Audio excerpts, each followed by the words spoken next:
What's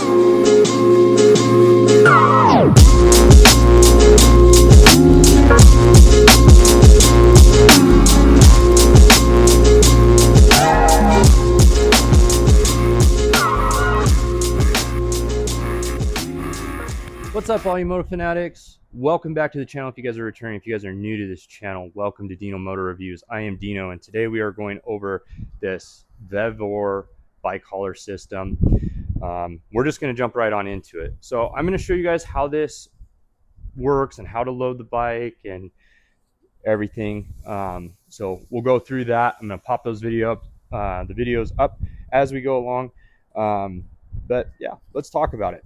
So we have the ability to haul two bikes with this item. You have your ramp. It's affixed to the back with two bolts. I did change out the bolts because I like the heads of these better. I have just a little bit easier grabbing a hold of these versus the original ones that came in that were really round. This thing attaches fairly easy. You're going to have your hitch pin that's going to go through. Once you get into the receiver, then you're going to have a U-bolt with some nuts, 17mm nuts. And a plate. You're going to tighten that plate all the way up with a ratchet and get it nice and snug. That's going to give it that added support. This thing's been pretty good. I don't really have a lot of complaints about this. I think there's a few things they could change and it would make it an even better product. But being that I got this for doing work on one of my buddy's bikes, I can't really complain. And it's gotten me out to the desert to go ride and enjoy. So no complaints there.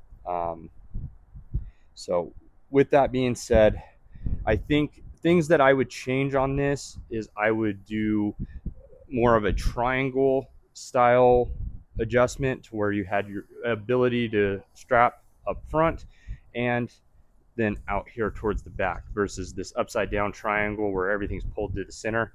So what I'm doing is I'm running two straps and then I have one strap fixed to the frame going to right where my chains would hook up for my trailer.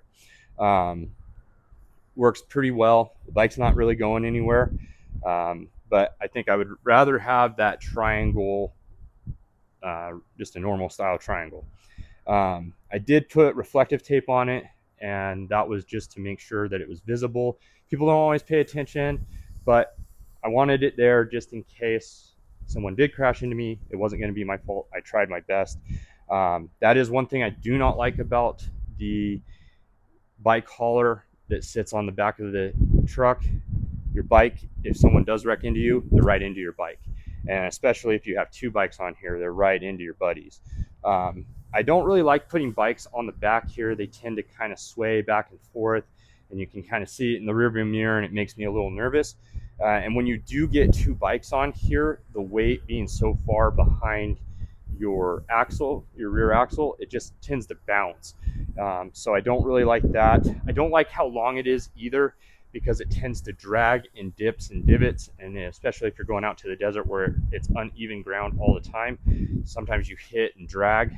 Lucky I haven't taken the ramp off. That's stayed on there every single time, so I've been really lucky in that standpoint.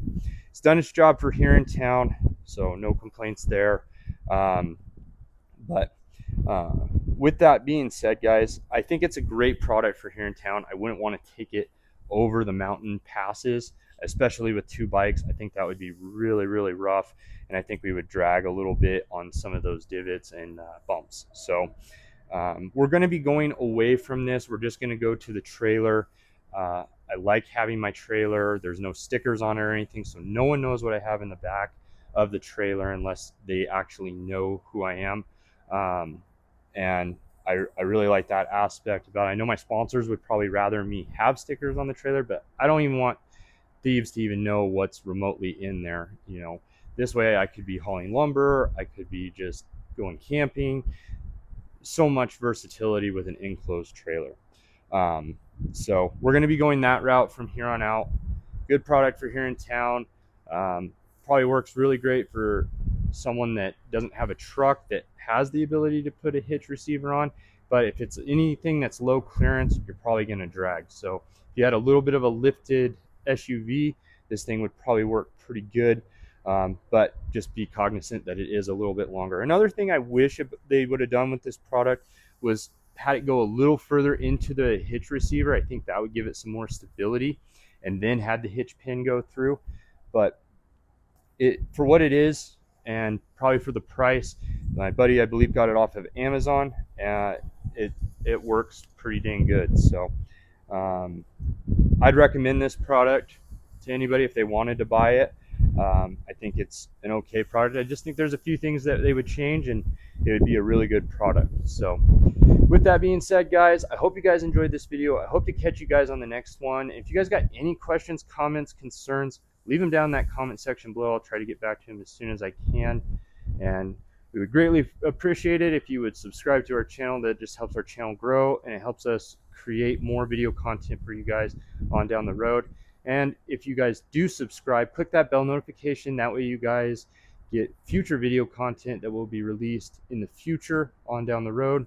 And also, guys, give us a thumbs up and a like if you like what we're doing on this channel. That is all I have for you today. I am out. Ride safe.